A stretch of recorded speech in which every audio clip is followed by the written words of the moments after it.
Ghanaians will no longer recognize Ghana. Look around Accra. Cranes are everywhere. High-rise luxury buildings. City is no longer growing sideways. Ghana is developing vertically. Is Ghana poor? Is it really? Whenever I tell my friends from America, from Europe and everything like that, that I live here in Accra, Ghana, they all are shocked. They're like, but isn't it poor? Isn't it super underdeveloped? 24 hours in this city of Accra, and crazy how well built the city is. Like, when we talk about the development in Ghana, some people think we are just creating content. Ghana has developed to the extent that even foreigners coming into Ghana is shocked with the recent infrastructure, recent development of Ghana in 2026. 2026 is just starting and Ghana is shocking the whole nation currently. This white man just came into Ghana and he was so shocked to see the infrastructures, the structure put together in Ghana. And I'm going to be allowing you guys to watch the videos of other foreigners saying the experience after visiting Ghana for the first time with the infrastructure that they are seeing in Ghana. But if you are seeing me for the first time, please do well by liking this video, subscribe and share. Let's check out these videos together. Ghanaians will no longer recognize Ghana. Look around Accra. Cranes are everywhere. High-rise luxury buildings. City is no longer growing sideways. Ghana is developing vertically. Competition is heavy. What is drawing all this attention? I've said before: stability, peace, safety, security, culture, history. This economy continues to pull investors from all over the world. But here's the truth most people are not talking about. This is no longer the era where you buy any property and just hope for the best. Today, everyone is a developer. Tall buildings are going up every month. But height does not equal value, and construction does not equal credibility. Now more than ever, investors and buyers have to be far more strategic. Some are making great returns, some are middle, some are low, and some are in the wrong project. I'll share with you 10 major checks, because the goal is not just to buy a property, it's about owning the right property, stronger ROI, long-term value. And if you are serious about navigating Ghana's real estate the smart way, then comment real estate or investment and let's talk strategy. Can someone please tell me why this whole entire time I thought all of Ghana looked like this?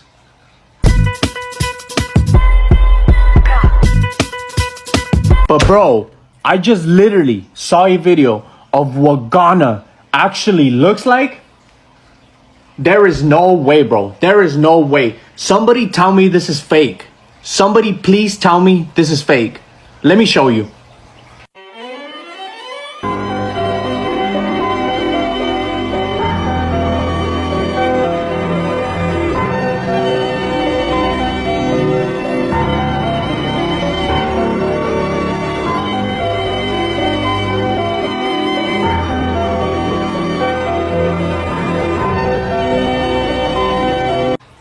Wait, what? There is no freaking way, bro. There is no way Ghana looks like that. Someone tell me that is real. 24 hours in this city of Accra, and crazy how well built the city is.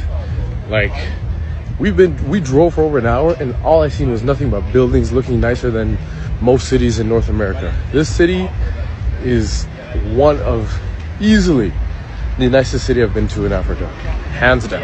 Shout out Ghanaians. Is Ghana poor?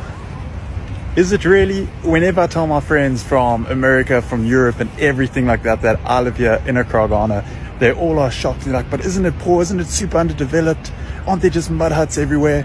And this is one very, very good example to show you don't always believe everything you see in the media. This is just one of the many amazing spots that you can come.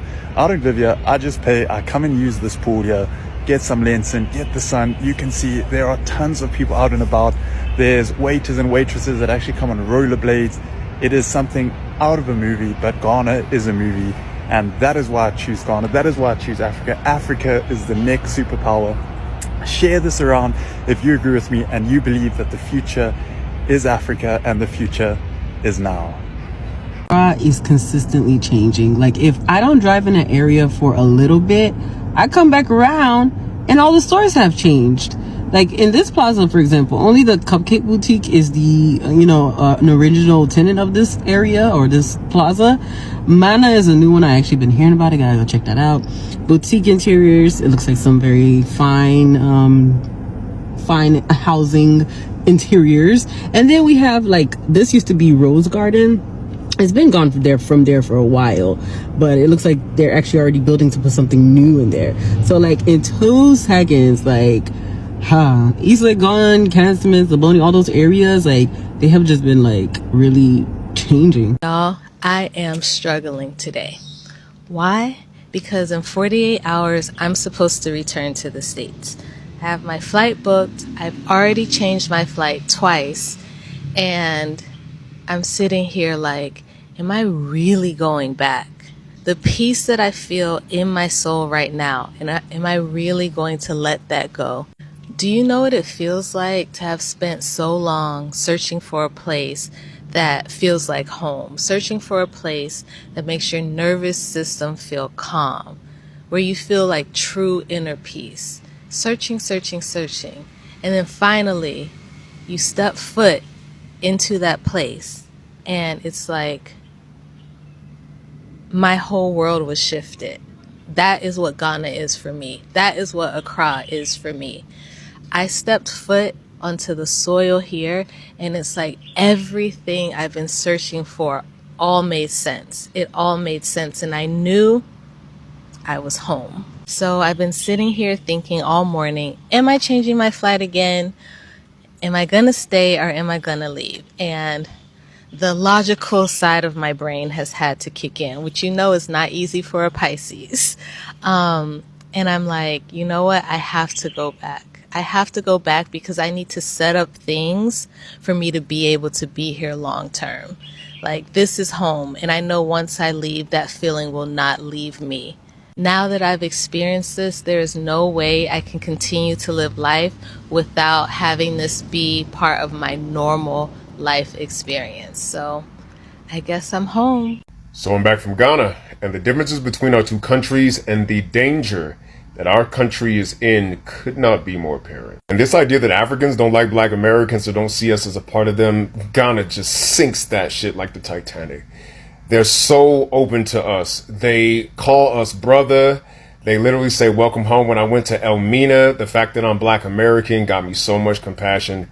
They family, yo. And I went all over Ghana. This wasn't just me being in one city coming to a conclusion. I went from Accra to Cape Coast to Elmina to Tamale up north to the city of Wa to Mole and back. When I tell you that there is no equivalent of the kind of political, combative, vitriolic dialogue that we're having in this country, it's just absent. I didn't realize how much I think about perhaps being involved in an active shooting until I went to a place where that was literally not a possibility. You see, most Americans don't know about the Global Peace Index. It is this database that tracks how violent and prone to crime a country is and how safe you actually are. And out of 163 countries, America ranks 132nd. Was Ghana rank? 55. Those are just numbers. But you don't really understand the difference between 132nd to 55th until you really do a vibe check. I mean, the only 3 African countries that rank above Ghana are Mauritius, Madagascar, and Botswana. And the only Western country that ranks below America is Israel. And every country that is an active war zone is pretty close to where we are. Like, going there's no question that America's more advanced technologically when it comes to like how often your internet works and the sanitation of the water and how often they pick up trash and how well the roads are like paved, right? But Ghana is more advanced socially. There are pockets of different languages, different religions that in the American context you would think would be at war. No, sir. People are getting along. There is harmony. And because of that harmony, there is safety. The social cohesion in Ghana compared to America is off the charts. The value-added interactions, the positivity, like you can smile at anybody. They'll smile back. Like you can ask anybody for help. They'll try to give it if they speak the language. Just the way in which you could feel the friendly vibe, the way in which people are like holding hands, even men, heterosexual, sexuality is not in question. It's literally about the bonds between folks. it's they're killing this part of the exam. We are failing so miserably. And don't make any mistakes. There are parts of Africa that are experiencing poverty to a level that would shock your Western sensibilities. So then the next question is, so how are they surviving? Nobody's starving, ain't no ribs showing. The land of Africa itself provides. I mean, literally, people be in the villages. There's always some goats. You know who's cooking the jollof rice. You know where the chickens is at. There's always eggs. There's always fruit. There's always, I'm talking about fruits that you don't even see here. Like when they selling them by, like you don't even know what they are. When you go down to the south in Cape Coast, the ocean provides. They're selling things that you would never think to eat, and they're selling things that you would love to eat. There's always something to sustain yourself on in land that just sprouts this rich food like the land of Africa. I'm going to say this again. If you love infrastructure, Ghana's a fixer-upper in some places. There are ways that we need to invest in like water sanitation and pipes and like, you know what I'm saying, roads and like picking up trash, right? But those problems are getting solved actively. Ghana is a land that's on its way up.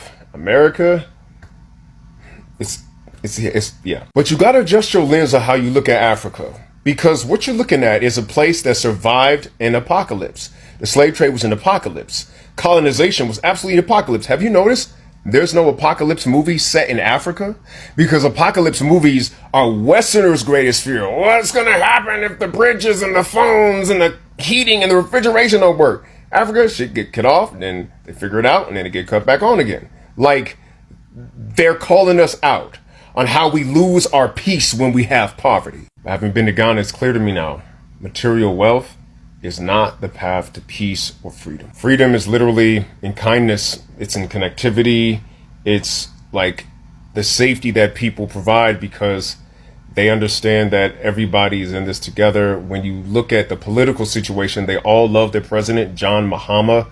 I haven't heard one bad thing about him. They say he's facing challenges, but generally, Ghanaians believe in their president. Things are different here. But if you think that freedom is brandishing a gun and arming yourself against your neighbors and living like a billionaire and having all your money going right, it shows that we are so gravely on the wrong path. Ghana makes you want to get to know your neighbor, makes you want to smile at people, makes you want to figure out how to like be food secure without the government. You know, it makes you want to return to the kindergarten values of decency, because in aggregate, they're so much freer than we are. I'm Theo E.J. Wilson. Until next time. At this moment, I will say that the level of infrastructure going into Ghana day by day is really alarming, and people are kind of confused. How is Ghana being developed like this? That's why I say Ghana shouldn't be compared with Nigeria anymore, because as it is, Ghana should not be compared with any other African country, because Ghana has its own goals of development, and they are not looking towards at any African country when it comes to development that will want to be like this African country. They just want to compete with the United States. You could see a lot of foreigners are coming into Ghana to develop, like to invest their hard currency in Ghana. When it comes to real estate management, Ghana is excelling very, very fast when it comes to real estate management. The development in Ghana has its own turn. That is why you see foreigners that come into Ghana this December, they have not gone back to their countries. They are all around in Ghana, try to invest in one or two in Ghana, because they know that the development of Ghana is fast growing more than the development of United States, which have gotten a lot of people talking. And you can see that before, a lot of people used to misunderstand Ghana to be a very local and a very, undeveloped and uncivilized country. But currently, I love the fact that social media is telling it all, and social media is really saying Ghana in a way that Ghana development is preceding every other African country. When it comes to, currency, Ghana currency is very big. It's even dragging with dollars, which a lot of foreigners want. That they want something that they will put in their currency and it will be increasing, not something that they will put in their money. They cannot even come back to claim their money, such as Nigeria. Anyway, let me know your thoughts on the comment section. They've all spoken well, but let me know what you think about the development of Ghana. Do you think it's really developing when it comes to to real estate and all management and all that? Or do you think that the country is really developing to another level? Let me know that on the comment section. I'm simply Lilian. Please do by liking this video, subscribe and share. Thank you so much. I'll see you on my next one. Bye.